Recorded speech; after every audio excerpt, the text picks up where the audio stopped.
আপনাদেরকে বলার চেষ্টা করি আসলে আমরা যে দুবাইতে চা খাই বা স্ন্যাক্স আইটেম নর্মাল যেটা আমরা বিকেলবেলায় বাংলাদেশে আলুর চপ সিঙ্গারা এগুলো খেতাম, এগুলা খেতে আসলে দুবাইতে কত টাকা খরচ হয়?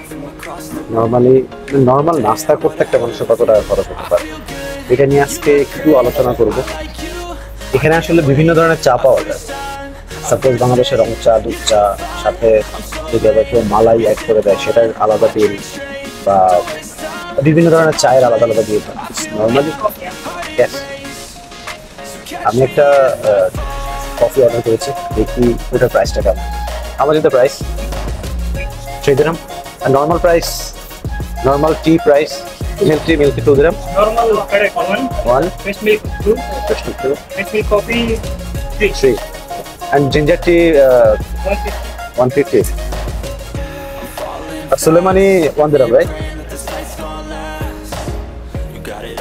এখানে অনেক ধরনের আসলে চা কফি এগুলো পাওয়া যায়। এটা হচ্ছে কারাক চা, এটা হচ্ছে কেরালাদের বা তামিল যারা, তাদের হচ্ছে খুবই ফেভারিট একটা জিনিস। এটা তাদের কমন একটা চা, তারা আমরা যেটাকে দুধ চা বলি, জাল দিয়ে দিয়ে এটাকে অনেক বেশি ঘন করে ফেলে, এটাকে হচ্ছে ওরা কারাক চা বলে।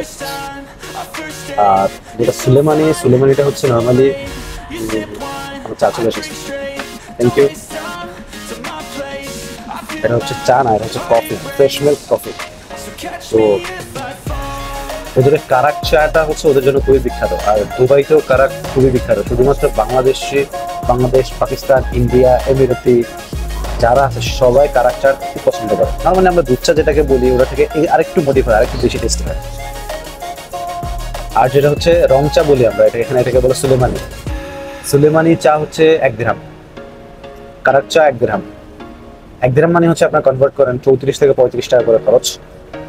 1 কাপ চায়ের দাম 34 থেকে 35 টাকা, মানে মিনিমাম প্রাইস হচ্ছে এটা। কিছু কিছু দোকান, তাও এই দোকানগুলো হচ্ছে রাস্তার পাশে। এই যে আমি বসে আছি যেখানে, এটা হচ্ছে রাস্তার পাশে একটা ক্যাফেটেরিয়া, এখানে প্রাইসটা হচ্ছে এমন। তারপর হচ্ছে এখানে জিঞ্জার টি পাওয়া যায়, mint with ginger, mint leaves আর কিছুটা আপনার আদা দেয়, কিছু অল্প একটু লেবু দেয় বা লেবু রস দেয়।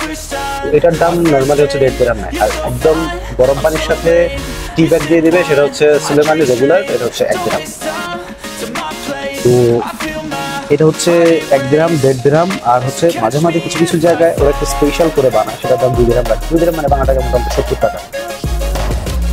আমি যে ফ্রেশ মিল্ক কফি নিচ্ছি, এই কফিটার প্রাইস হচ্ছে 3 দিরহাম।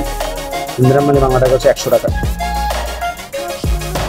আমি এখন যে ক্যাফেটেরিয়া বসে আছি এটা হচ্ছে নতুন হয়েছে, এখানে তুলনামূলক প্রাইসটা একটু বেশি। আমি যতটুকু দেখলাম অন্য জায়গা থেকে, এই জায়গাটা একটু বিজনেস হাব, আশেপাশে অনেকগুলো হোটেল আছে, আর ডেকোরেশনটা খুব ভালোভাবে করছে। আর পাশে একটা সুপার মার্কেট আছে, একটা সুপার শপ আছে। সুপার শপটা একটু চেষ্টা করবো আমি দেখানোর জন্য।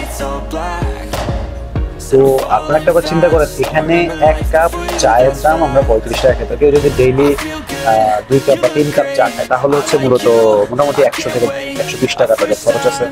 আরো কিছু প্রোডাক্ট আছে, যেমন হচ্ছে আমরা আলুর চপ খাই, এখানে আলুর চপকে বলা হয় আলু বোন্ডার প্রাইস হচ্ছে 1 দিরহাম, 35 টাকা। আমরা যেটাকে পেঁয়াজু বলি, এটা নর্মালি পেঁয়াজু না, এটা ডাল বড়া হচ্ছে 1 দিরহাম বা 1.5 দিরহাম, আপনার 35 থেকে 50 টাকার মধ্যে একটা। নর্মালি এখানে কেরালা যারা, এরা হচ্ছে সিঙ্গারা জিনিসের আমারটা খায় না, এরা হচ্ছে আলু সমুচা বলে, ওটাকে আরেকটু মডিফাই করে অন্যরকম ভাবে বানায়। এটার প্রাইস হচ্ছে 1.5 দিরহাম, মানে মোটামুটি 50 টাকা। আর কিছু কিছু অঞ্চল আছে যেমন দেরা বা আলফুজ, এরপর হচ্ছে সাতুয়া, ওই অঞ্চলগুলোতে বাঙালি কমিউনিটি অনেক বেশি, বাঙালি রেস্টুরেন্ট অনেক বেশি। তো ওই রেস্টুরেন্টগুলোতে হচ্ছে সিঙ্গারা পাওয়া যায়, আলুর চপ পাওয়া যায়, পুরি পাওয়া যায়, একদম বাঙালি স্টাইলে। যেটা মিনিমাম প্রাইস 1 দিরহাম। দুবাইতে নর্মালি আপনারা 1 দিরহামের নিচে কোনো কিছু পাবেন না। লাইক আপনি যেটাই খান মিনিমাম প্রাইস হচ্ছে 1 দিরহাম দিতে হবে, 1 দিরহামের নিচে কিছু সেল করেন। আর সিঙ্গারার প্রাইস হচ্ছে 1 দিরহাম, আলুর চপ, বেগুনি এগুলো হচ্ছে 1 দিরহাম। ঝালমুড়ি বিক্রি করে হচ্ছে 2 দিরহাম 3 দিরহাম করে। এগুলো বাঙালি রেস্টুরেন্টে, এগুলো ঝালমুড়ি জিনিসগুলো হচ্ছে অন্যান্য দেশের মানুষ খায় না, তো আপনার চলে না। সো ভিউয়ার্স, আজকে এই পর্যন্তই। আপনারা সবাই আমাকে সাপোর্ট করবেন এবং অবশ্যই ভিডিওটি দেখবেন, আর অবশ্যই আমার পেজটি ফলো করে দেবেন। ধন্যবাদ সবাইকে। আসসালামু আলাইকুম।